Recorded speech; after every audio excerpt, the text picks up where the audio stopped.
get a little message that has to say, yes, I approve that you're recording this. And then we are good to go. Sorry, my glasses are reflecting the outside right now. As far as I remember, we got with you, Jan, we got down to. Sorry, can I pause you? Can you do the header anyway for this piece as well? Oh, yeah, sorry. Yeah. So, we are talking today with Jan Elliott and Tim Radford in their home in Woods Hole, Massachusetts. This is Pat McPherson speaking, and we're working on the Marlboro Morris Ale Archive project. The interviews will reside with the archive at the Vermont Folklife Center in Burlington, Vermont now. And today's date is November 13th. And Susan, do you want to introduce your voice? And this is Susan Creighton, and I'm here with my colleague, Pat McPherson, and we are happy to be continuing with part 2 of a conversation with both Jan and then with Tim. Okay, Jan, just give your introduction so our transcription editor recognizes your voice. This is Jan Elliott in my home in Woods Hole, Massachusetts. Awesome. And I'm ready for part 2. Yay. And Tim, do you want to just say something as well, introducing yourself and your voice? Okay, this is again Tim Radford.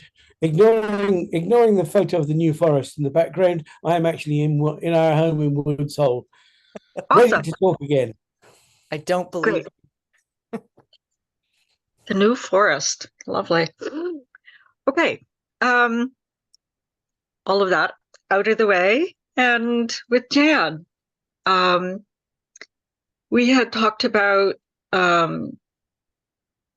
your history, starting Morris dancing, and we had gotten up to reflections with you about being at the Morris Ale as an adult and as a musician, as a dancer. And then I wanted to talk to you about your nurturing of children's teams, and just to make sure that this is relevant to the project. Have any of them come to the Morris Ale? Not yet. Not yet. You would like for them to come sometime? Sure. My latest kids team just went to Dart last weekend. Awesome. That was a big step. And Dart is for the Dancing America Rapper Tournament. Yeah. Can you talk a bit about your goals and motivations for the children's teams on the Cape?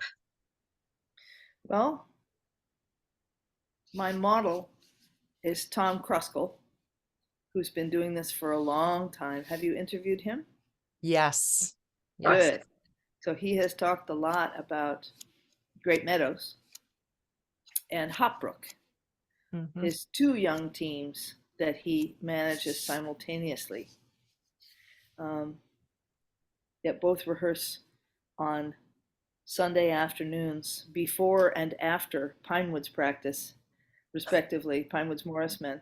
So it makes for a ferociously busy Sunday for Tom, and he just deals with it. I have a little bit of an easier schedule, but my kids team that I have right now also rehearses on Sunday afternoons, which means I can't go to Pinewoods practice. Oh well.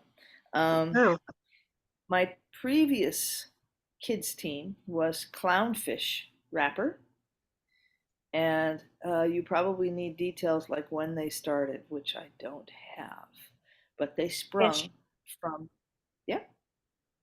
just rough dates. Doesn't have to be exact.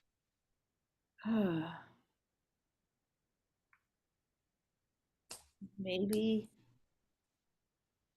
Well, they went to the Clownfish went to the Sword Spectacular in England in 2008.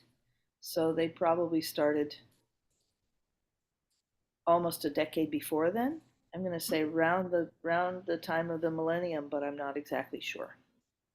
And I can get you that figure. Okay.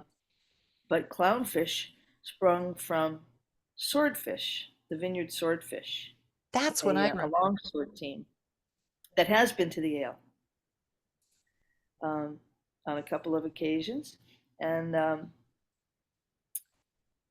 we had some young members on Vineyard Swordfish, a longsword team, who saw rapper sword dancing, especially teens doing rapper sword dancing at the New York Sword Ale after being on the Swordfish for a few years. And they immediately said, oh, we want to do that, because that's the nature of things, right? They see kids doing something more exciting than they're doing, and they want it. So I helped arrange for them to have a practice space and practice time and some rappers, and they invited some friends along, and bingo, they had a team. And I taught them a very basic dance. And then through the grapevine, through meeting other teams, they put together a much more complicated dance. So they had two dances, both of which they brought to Marlboro. One was called Fresh Squeezed, because they wore orange sashes, orange for Clownfish, right? And orange then for Fresh Squeezed orange juice. And then the more complex dance was called Half Asleep. Its full name was Half Asleep and Ready to Kill. Simply because one of them had an ID, a photo ID, I guess from high school, that he showed to some others. I remember it was in the back of my car driving somewhere, and one of the others said, "Oh, you look half asleep and ready to kill," and that became the name of their new dance. And I can't do that one. That one's beyond me. But it had a backflip and it had all this stuff. The newer team, I was going to say, Clownfish grew up and went away to college, of course. That's why I was trying to think when it formed by how old they are now, but I'm just not sure. They're all adults. They were high schoolers. They were upperclassmen for the most part. I'm looking at a photo on our dining room wall. They were older high schoolers. Yeah. And so their interaction with other teams was very limited at that point? Sure, just because of where we were. But by going to the Sword Ale, they met other teams. And I'm trying to remember. We held an event that brought other teams to us. It was a day of workshops. It wasn't performing.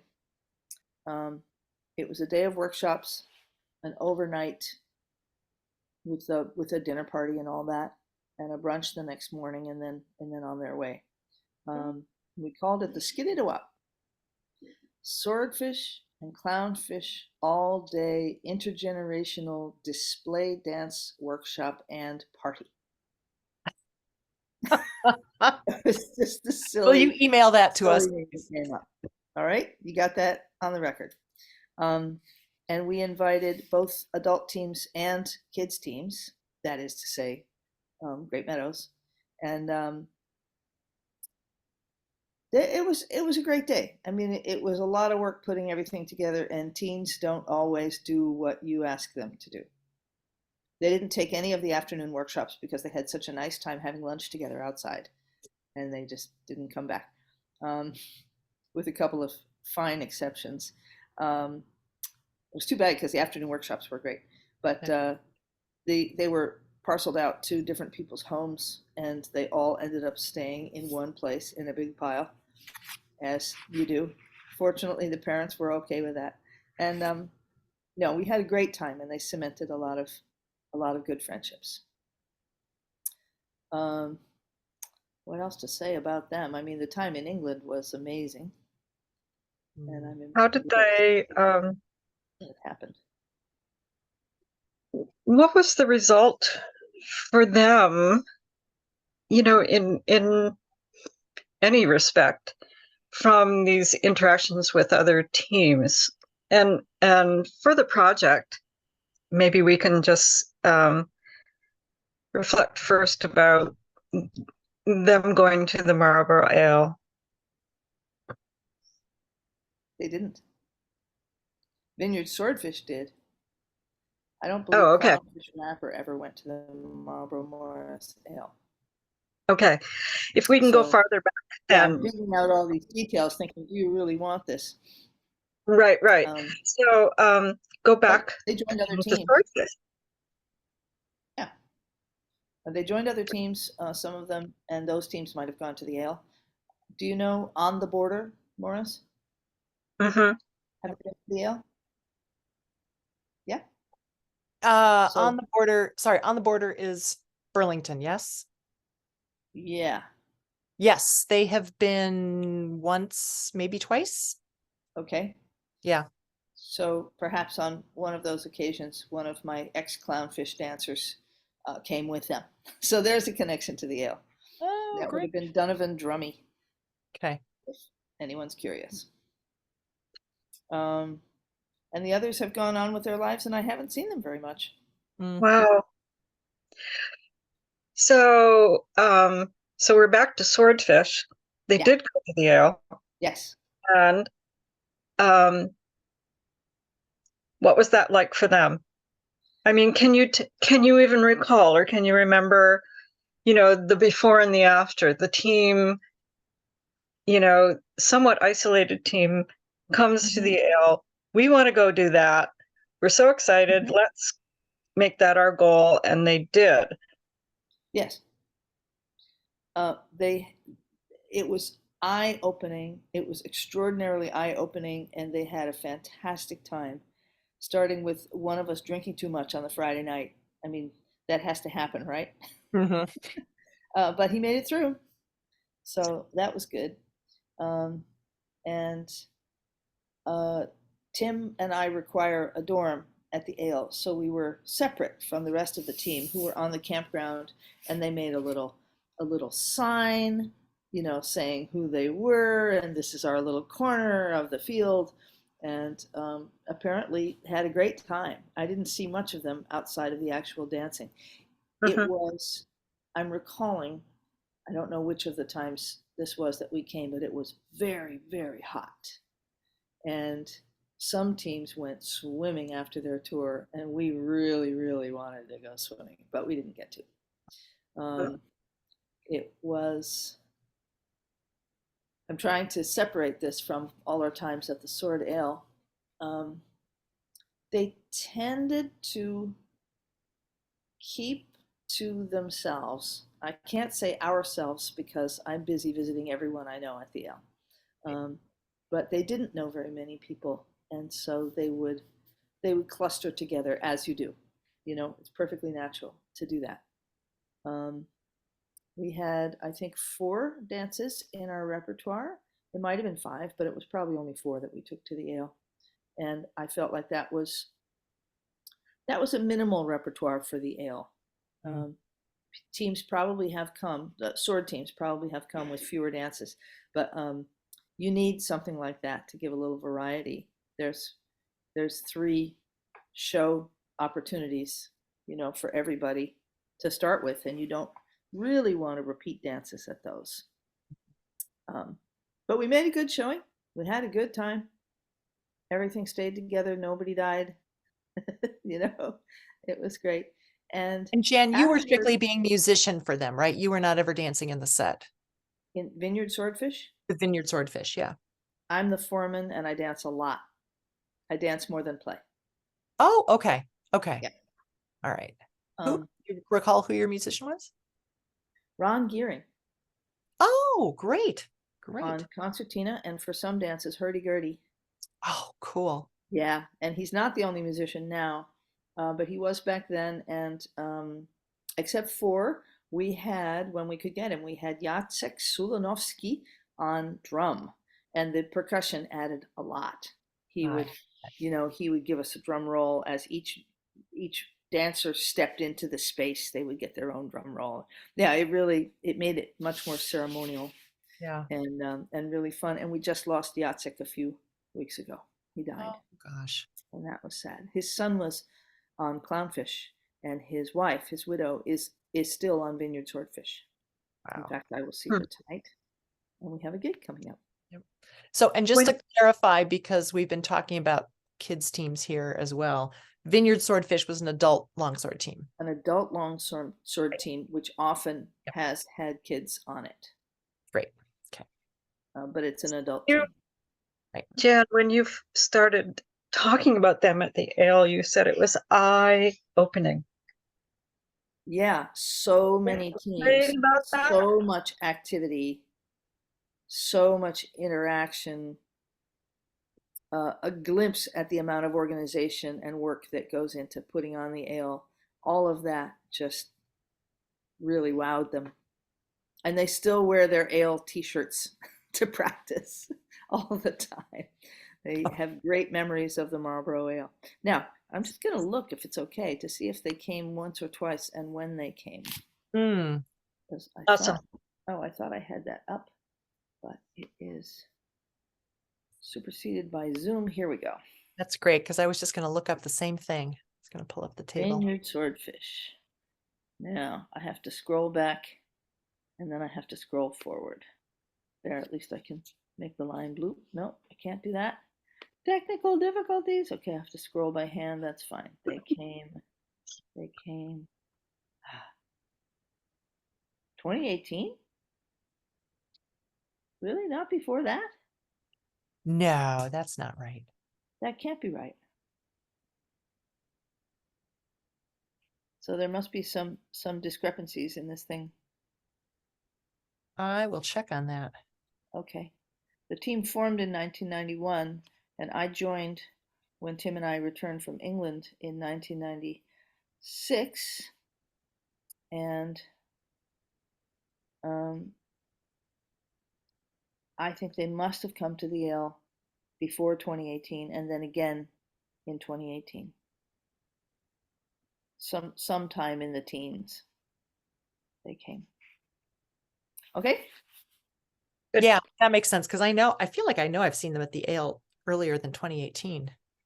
They provided the most interesting experience for me of being involved with 4 teams at the ale. Normally it's just 3. Who were your 4? Well, the 3 are Thames Valley International, Pinewoods Morris Men, and Orion. I played for Pinewoods and Orion. Right. And then the 4th was the Vineyard Swordfish. Oh boy. Yeah, it was insane.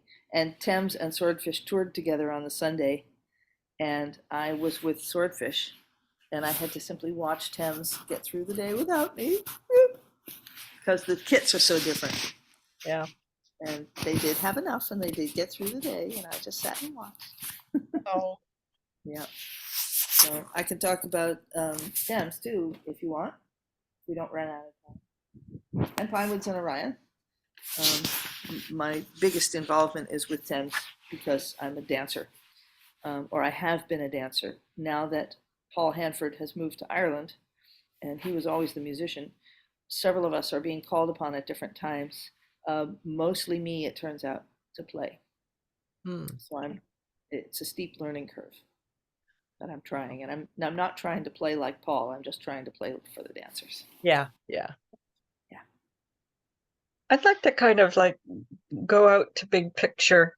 Mm-hmm. And your life has revolved around music and dancing, right? And in several guises. A lot of it is in the early music world. Yes. And sort of like the other part in dancing is around the Morrison dance world. And would you say? And in the Morrison dance world, what you've described is in taking on an incredible amount of work.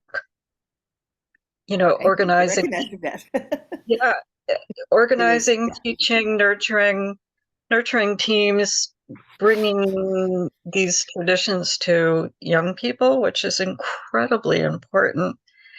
And I'm just thinking about like your motivation in choosing to do all that work. Yeah, you kind of started with that when you asked me about young teams, what Yeah. my aim was. And I said that my model was Tom Kruskal. And I'm not sure what his aim is, but mine is partly selfish. It's for the joy I get in seeing these kids take to it like ducks to water and run with it and get to the point where I really don't have any more to teach them. And they're just on their own learning figures from other teams and stuff. And we haven't really gotten to Knobskalites, my newest team, but they are at that stage right now. And having just been to Dart, they have their eyes wide open and full of new things to explore. And we didn't have practice yesterday because of the Veterans Day holiday weekend. And I really missed it because we haven't seen each other since Dart, and I want to pick their brains. I want to know what it was like for them, but I think they had a great time. And when they go to these events, do they come back to you saying, we want to learn this thing we saw? They have, and they've also had several workshops, and they've been able to request it from the workshop leader. They've had 2 workshops so far with Jillian Stewart. And cool. She's going to do another one. She's great teacher. Mhm. High energy, no nonsense. Do this. Let's do this. Oh, ha ha ha ha. What? Isn't that funny? Well, when this happens, we do that. She gets a lot done in a day. Awesome. Yeah. So, as I say, I'm getting to the point where I can't teach them very much, but I can evaluate what they're doing and how they're doing it, and remind them of what is important in the big picture of rapper. And what's For that? example, stepping first and foremost, being together as a team, right? Really, really being together when you step and when you move. Being musical, staying with the music, not just stepping and then when you do curly, just walking on some invented beat in your head or trying to get through the thing. You have to be with the music always. Stuff like that. Yes. Stuff like that there. I think that pleases Susan. Oh my gosh, thank you so much. Yes. Throwing your hands in the air, yeah. I am. Well, watching new rapper teams come into being and either ignoring or not understanding the importance of stepping in the dance is a personal pet peeve. So thank you. Oh, you're welcome. It's definitely a pet peeve of mine. Also, dropping on your heels when you step. Yes.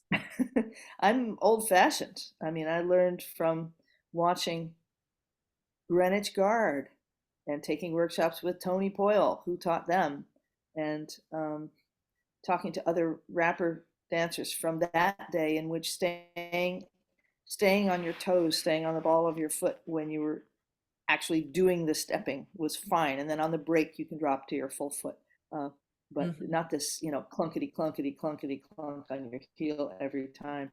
And I'm sad to say that some of my best dancers on my current youth team have started doing that, and they don't know that they're doing it, so they can't stop. And I'm not sure what to do about that. That's one of my current dilemmas. You can only nag them so much. Right. But they're great. They didn't place at Dart, but they did some fabulous dancing. They worked so hard. They wrote a new dance. They divided into 2 teams because you had to compete, and invented a new kit and name for one of the teams. And so it was just amazing. And I didn't do any of that. They did all of that. Wow. They got So the bug. we're back to the kids again, and they are the apple of my eye. They're just delightful. That is so great.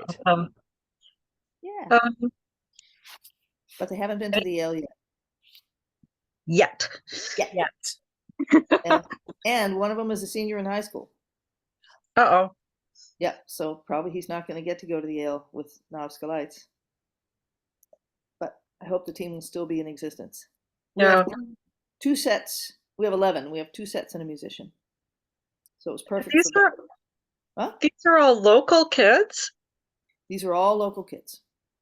So do you suppose there's some kind of like, if you know, kind of situation in the local schools where, when you get to a certain age, you might want to look into this sword dancing thing? I would say most schools, no, they really don't know what it is. I could be wrong about that, but Yeah. certainly the public schools have no idea. Um, I used to teach Morris and Sword at the Waldorf School of Cape Cod, so they know, and it was great. I mean, that was a great job. It was hard work for very little pay, and I definitely had some complaints, and Tim got to hear them. Um, but, I've never but thought of this, but I wonder if Tom or you or anybody have thought about just like going to a local school district and saying, can we gather your physical education teachers together? hmm, We want to come in and do a demo of this cool thing that some of our teens are doing. And for your kids who may not love being in phys ed class, hmm. they may be latching onto this stuff, and you should just be aware that this exists. And this is not all just square dancing in fourth grade. Well, it's kind of a great idea. It also creates a lot more work for myself. All Um, good ideas do. Oh, so dear. you're talking to somebody who just at this moment, on this day, this week, this month, is stretched very thin. And Yeah, so never I'm mind. looking at that going, oh yeah, if I had somebody to do most of the work for me, I would totally do that. And Mm. amazingly, that's what I have on Novskalites. I have the best partner ever, Valerie Walbeck, mother of two of the children, including the founder of the team, um, who is super organized, very positive, and just really on top of everything. And she sorts out when we're going to practice, how much the kids are going to pay in dues, the rent for the hall. We now rehearse in a school, stuff like that. She does all that. She's great. I could never do it without her. Great. So I'm not doing this solo the way Tom did for many years. He did everything. Very Yeah. impressive. Um, thank you for your work. Oh, you're Yeah, welcome. I mean, it's central, really, I hope isn't you it? get to see the kids dance. Yeah, Yeah. yeah. Happy end. Over the years that you have been associated with going to, playing at, dancing at the Marlboro Ale, how have you seen it evolve? I think first and foremost, I've seen people people in the middle of things getting older. Now, it is transferring to younger people, and it's great to see that. It's also hard to be one of the older people who is, Mm, you know, who is sort of by default marginalized. If you don't do something about that, you get left aside, and you see all these wonderful clutches of young people together, and you're on the outside and they're on the inside, and you remember what it was like to be on the inside, you know. And you see that everywhere, not just at Marlboro. But that said, I think it's in good hands. I think it's in good hands. Over time, well, referring back to my table of tempos at the ale, the dancing has gotten more athletic and slower overall. Um, there's always been a variety of attitudes toward the dance in terms of presenting your show dance, from mhm. comedy to dead serious and everything in between. Um, Perhaps there were more fools and hobby animals in the early days. Not so many fools now. It's really refreshing to see one. And kids' teams, hardly any fools. Right. Quick aside, and this will connect with Tim. Um, I was in England, some number of years ago for the Atterbury Day of Dance, the big day for Tim's team. And they have a fool named Philip Lemaire, who wears a big red feather boa when he dances, and he just has a suit underneath it. Tim will correct me if I'm wrong, but he drops feathers throughout the day. And a few years ago, I picked up a bunch of feathers and I gave them to my Knobska Lights kids as sort of lucky charms. And they still have them and they treasure them. They were talking about, one was talking about how she was going to pin hers onto her kit for dart, last week, and she thought she would lose it, so she didn't, It's like, these red feathers. It's really sweet. From the Atterbury Morris men, Right. who they've never seen. But it's a great connection. Can I interject something here? My grandchildren love Philip, and they follow him everywhere, and they help him pick bits of boa up everywhere. And one year, I was at the day of dance. I wasn't dancing; I was just watching. I had a pair of grey pants on that have a pocket at the side, which is for putting if you're a workman, putting your ruler in or something like that. There's long pockets. Well, I had this pair of pants, and I think about 2 years after I wore them at the day of dance, they'd been washed several times. I happened to put my hand in the pocket, and one of Philip's feathers was in it. One of my grandkids put it in my pocket. Oh, I hope it's nice to hear about this transference to the younger Yes. generation. Absolutely. Absolutely. yeah. And it just makes me connect back in my brain to the conversations we've had with people who are fools on their teams and about the roles of fools. And one of the things a good fool does is they're a liaison with the audience. Mm-hmm. And that's just a lovely little snippet of that. So, Mm-hmm. Yeah. And sometimes they drop feathers for people to take home. that's right. or they give out things to the audience. Right. Like Bampton with the cake on a sword. Yeah. Right? Yep. Accepting donations and giving people pieces of cake for the luck of the Morris or whatever they want to say, Yeah.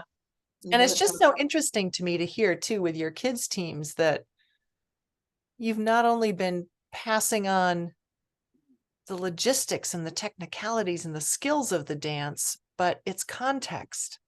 So the fact that they can have a little feather from the fool of Atterbury Morris means something to them. It's not like, oh yeah, whatever. Because teenagers will be like, yeah, I don't care. But it means It's something. really So sweet. they're placing all of this dance in a context, which is also such an important piece of all this. So The trouble with that is when new people join the team. And we recently got 2 new members. And I tried to remember where the feathers had been, where I had kept them. And I found the spot. And there were 2 little feathers left. But now I don't have any. And then you leave it up to the kids to explain to them the significance of the feathers, and they'll just say, that'll be "You funny want to these." Right. Yeah. Yeah. Right. Oh yeah. But I love that they have these keepsakes. When the team first started, I got them pins of the Knobska Lighthouse here in Woods Hole because they chose to be called the Knobska Lights after the lighthouse. And not all of them still have their pins, but I gave them to the first of the original dozen dancers that we had. And some of them still have them, and they wore them to dart. They pinned them on their kit. And I forget that these things are so meaningful to them. The company no longer makes them. It was the last 12, so the newer dancers don't have them. And I thought, oh, it's going to be this awful sort of, inside exclusionary thing. And I don't think it is that. But the kids who were there to receive their pins really love them. And so that's another example. The one who wanted to wear the feather had one of the pins, and she wanted to put the feather through the pin, and make a little almost a corsage out of it, but she treasured her feather too much and didn't want to. Yeah. Her badge of Knobska Light. Anyway, they did a great job at Dart. They danced incredibly well, and they worked really, really hard to get there. And so if and when they come to Marlboro, they'll also have to work like that, and they have to find the time. They would make their own extra practice time before practice, and as I said, just work really hard on the look of the dance and the feel of the dance. Yeah, I think Did their team proud. I think you've just encapsulated what it means, what Marlboro means, among many other events, is that it, it's a goal. You work hard, you come together as a team, it creates all these great memories. And yeah, it binds you together as a team. It puts you in a context, this whole world of dance and music. It also, if you're isolated like we are, expands your horizons by bringing you to places where there are other teams and there are even other people your age to hang out with. And so far, everybody seems to be getting along just great. That's awesome. So yeah.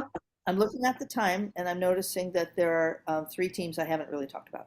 And that last time we met, you were going to ask me something about Morris and gender, and I can't remember exactly what it was. But those are things that we haven't talked about yet. Do talk about that.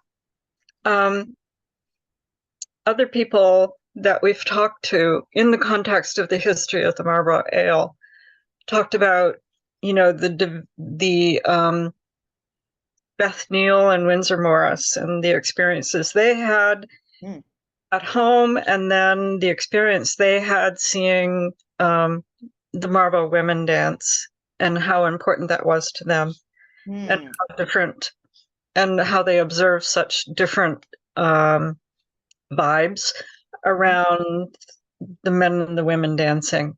Both teams were supported and excited by seeing the other. I know we were excited by Windsor. I don't know what your experience has been as a woman musician, dancer, and teacher. If you had anything to say about that in the context of Marlboro, or in the larger context as attitudes evolved, or even where they are now. Well, I could send you my article that I wrote called Gender Blending about Dancing with Thames. And the ale figures heavily in that I was prohibited from dancing with them at the ale. Right. In the 1990s. Well, I joined in the late 1980s, and in 1990 I went to England with them.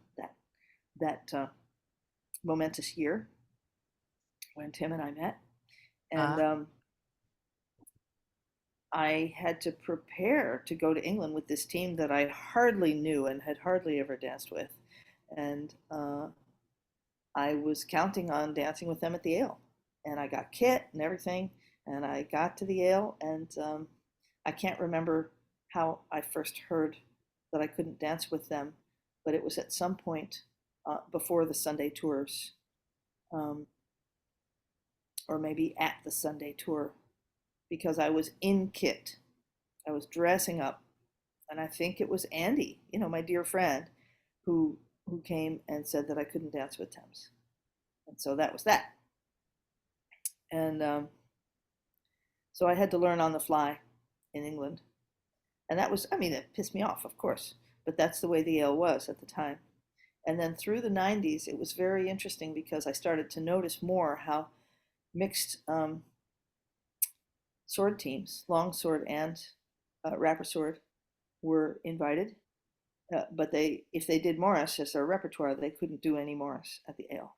They had to stick to non-Morris. And then Morris that wasn't Cotswold Morris was allowed to be mixed, and I'm sure you guys were part of that. With Guiding Star, and then Longwood outside Rapper too. catering crew. Oh, Rapper too, right? That's Yeah. right. Yeah, it was all okay as long as it wasn't Cotswold Morris Right, exactly. in full sets by adults. I mean, the noose really started to tighten, and when Outside Capering Crew came from England, that's a team that does jigs, right. right? They have Right. two male dancers and two female dancers on the team, or they did at the time. They were worried.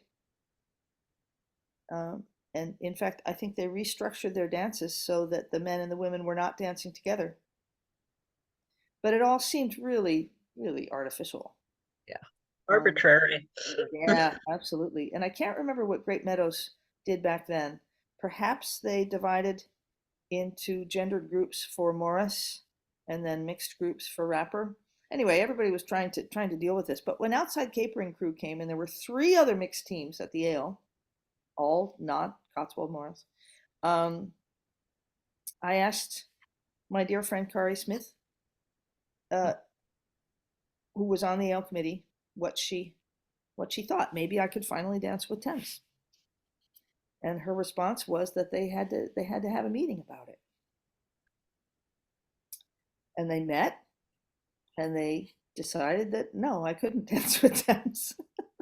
So it went another couple of years.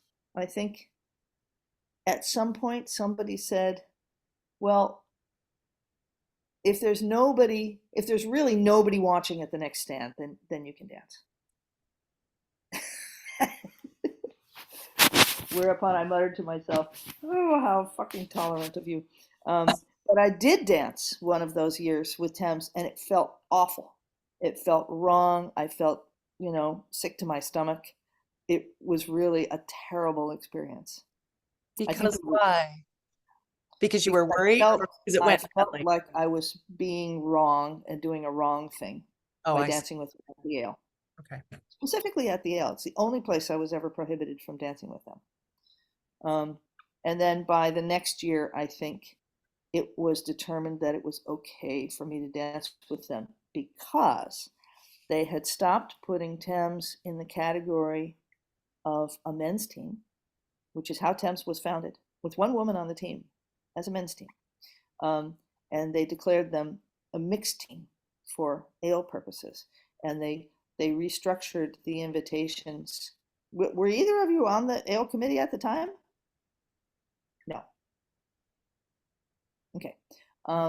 They restructured the invitations so that it was 1/3 men's Cotswold, 1/3 women's Cotswold, 1/3 mixed everything, which included Cotswold for the first time. Interesting. And that's where they put Thames, and then I was allowed to dance, and then I felt much better. But my best dancing days were over. I really missed them at Marlboro. Oh. That was a real regret. Well, so that's the sorry, story of that. I'm just going to be a fangirl for a second here, and I'm going to interject the fact that I knew that the Ale was, not in favor of mixed teams, and I remember I have this vivid memory of seeing you in a show dance at Newfane with Thames and just marveling not only at how beautifully you danced, but at how well you guys all matched each other. And I thought their whole concern about mixed genders dancing together and not being able to look like a unified set was blown out of the water. You guys That's just great. Thank you. matched each other so beautifully, and it didn't matter who was what gender. So that's great. There goes that argument. That's really great to hear. And that was always my aim. That in the article Gender Blending, I talk about it a lot. I talk about this whole thing about not being able to dance with them at the Marlboro Ale because of the ban on mixed dancing, but then also their identity as a men's team and how it was received. And I think it was Tim Radford who said, I tend to look at the dancing as a whole before I notice individual personnel. Mm.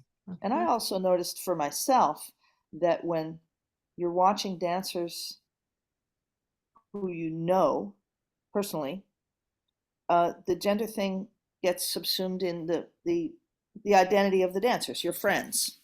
Right. You know, it's not the biggest big deal out there. Now, I do remember finding in Tony's book, I don't know if I'm repeating myself, but this is in the article, a quote that said regarding mixed dancing, men banging sticks together means one thing, and women banging sticks together means another thing. And men banging sticks together with women means a completely different thing and calls up, what did he say? The age-old courtship struggles that began with Adam and Eve. So that's what it looked like to him. And I think that because of who he was and all the things that made up who he was, he couldn't see past that. And when he saw men and women dancing together, that's what it looked like to him. And so I don't know if the ban on mixed dancing came from that. I know that he said, oh, well, mixed teams just can't be as good as men's teams or women's teams because of the body type. Yeah, we're getting the thumbs down from Tim. But it was interesting to me to discover that so much was in the eye of the beholder. And so much of the history of the ale was because of the eye of a particular beholder. And well, yeah, the original vision holders of this event, and it's just rare that this event has lasted this long and had the same vision holders for as long as it did. yes, But that kind of carried on. Yeah. yes. And it did carry on to other people. I remember being at Will Fielding's house at one point. I think I was on Thames at the time, and he was. But I didn't know him all that well. I felt that he, being a protege of Tony, probably held some of the same values regarding mixed dancing. And I asked him some questions, and he did, in fact, bring up the argument that mixed teams can't look as much alike as men's and women's teams because of the body types being different. And then I thought about it, and I thought about men's teams that have old guys and young guys and fat guys and skinny guys and great dancers and those who can barely get off the ground. And obviously their gender is not seen as the problem. But from the eye of the beholder, I mean, stick a little kid in the set. Where does your eye go? You're basically just watching the kid, and there are these lumps around him, you know? Now put a black man in the set. Now put the black man at number one, calling the dances. What happens then? Yeah. And I remember presenting this to Will, and I don't really remember what he said in response. But that was my argument. There are lots of things that are going to attract your eye one way or the other, and it doesn't have to rely on gender.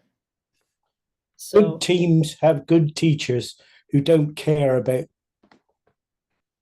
those things. well, and Thames was the perfect team. Thames was the perfect vehicle because they had never seen gender as stopping them from being a men's team. And they had the attitudes of a men's team. And, you know, if you weren't a man, you just fit in with that. And so that went into my article too, which I'll send you about gender blending, and a wonderful, wonderful realization I came to at the end, which I can give away here or not, as you choose. Give it away. Okay. I found myself in a moment, this was Dancing with Them in England, where I forgot my gender completely. It didn't disappear. I wasn't anything other than a woman, but it just seamlessly became part of who I was as a Thames dancer. Even though all the other Thames dancers were male, I lost myself in the team identity to such a point where I really did forget that I was female. And of course, as soon as you recognize that, the feeling is gone. But it was there for a moment, and it was amazingly freeing. And I'm from a family of all women, so it was kind of a big deal that I felt this in what amounted to a family of all men and me.